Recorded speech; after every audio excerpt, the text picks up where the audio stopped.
The aim of my lecture is actually to give an overview of perspectives on prevention of cardiovascular disease.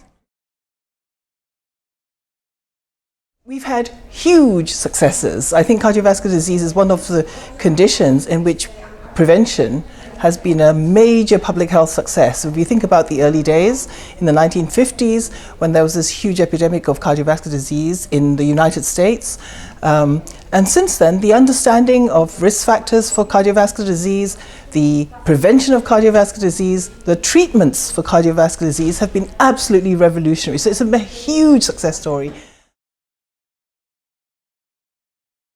There are new challenges, particularly cardiovascular disease hasn't gone away. There are now epidemics that we see in emerging economies, and also because of aging of the population worldwide, there are far more older people where cardiovascular disease is more common, and so we have continuing challenges in how we can mitigate the huge impending burden of cardiovascular disease in the world.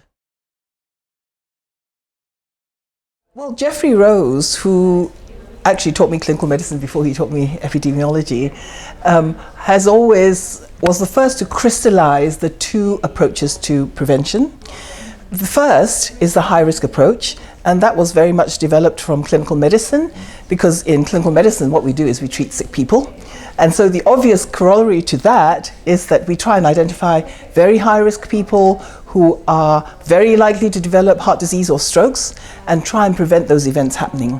And so that was the original approach to cardiovascular disease prevention, and that has had huge successes because the large population studies that have been done identified classical risk factors. Everyone knows about the Framingham study, blood pressure, high cholesterol, cigarette smoking. And then the next draft of studies were able to identify interventions to demonstrate that if you lower blood pressure, if you lower blood cholesterol, you can prevent cardiovascular disease. So the high-risk approach has been really successful in identifying high-risk individuals and preventing cardiovascular disease. And we know that if you lower cholesterol by 10%, you can lower heart disease by 20%. If you lower blood pressure by 10 millimeters, you can reduce stroke by 40%. So big gains in prevention. The big challenge that Geoffrey Rose identified is that risk, blood pressure, cholesterol, etc., is normally distributed in a population. It's a normal population distribution. And the higher the level of your blood pressure, the higher your level of cholesterol, the higher your chances of developing cardiovascular disease. So the dilemma for all of us is, where do you set the threshold? You start out with a very high threshold where you treat extreme hypertensives, and then you start dropping the threshold. What Geoffrey Rose and many others have demonstrated is that the vast numbers of heart attacks and strokes that happen in the population don't happen in the relatively very small number of people at the top end of the distribution who are very high risk, because there are not very many of them. Most of the events happen in the huge numbers of us who are in the middle of the population. We consider ourselves normal, but because there are large numbers of us exposed to a very small risk or a small increased risk, we contribute far more events to the population. The economists have known this well. You know, that's how you become a billionaire, Bill Gates, etc. You sell to a lot of people, you know, with a small profit. So the dilemma has been that if you really want to reduce cardiovascular disease in the population, you have to tackle the whole population, the middle of the population of high risk factors. And that has led to, for example, the idea that maybe, Nick Wall said this in the early 2000s, we put the whole population on statins. We put the whole population on polypill that reduces blood pressure. And, you know, people are doing trials on that as a sort of, every man over 55 should be on the polypill. The problem with that is twofold. One is it's just not a feasible approach for many countries. The second is that it's not addressing the question that Geoffrey Rose always asked, which is, we shouldn't just ask, why does this individual have such a high risk of disease? We should be asking the question, why does this population have so much disease? And the evidence is huge that there are tenfold variations around the world in heart disease and stroke, that the time trends show that if you follow populations over time, some of them go up hugely in terms of rates, others go down. So the main determinants of cardiovascular disease in the population are lifestyle, environment, whatever they are.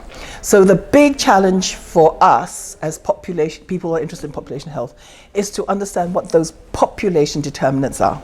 How can we lower blood cholesterol in the population as a whole? Why do the Japanese have much lower blood cholesterol levels than the Finns? But they're changing.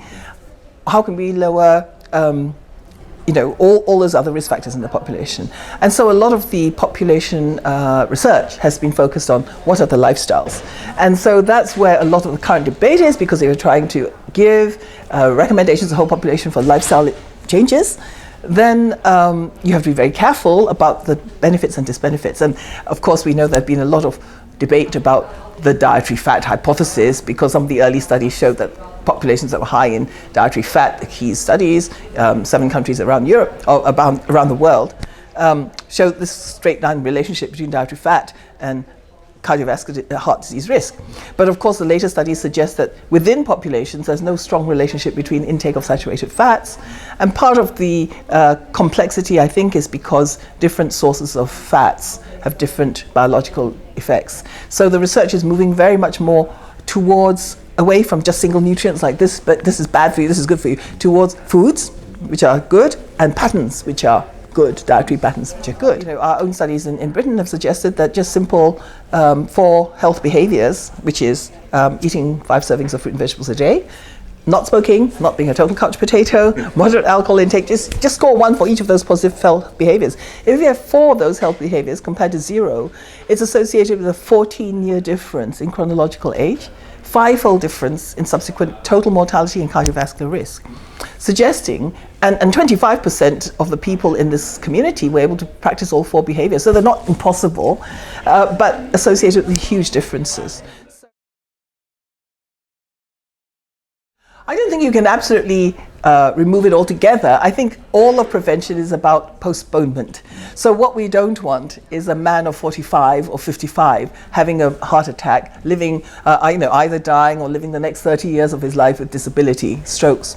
So what we're trying to do is actually postpone our heart attacks and strokes to a much older age, and that the period of disability is much compressed. So that's all we're trying to do in prevention. So we haven't killed it, and it's, as things go, it's not a bad way to go, but we'd rather go in our 80s than to go at 50. So that's what prevention is about.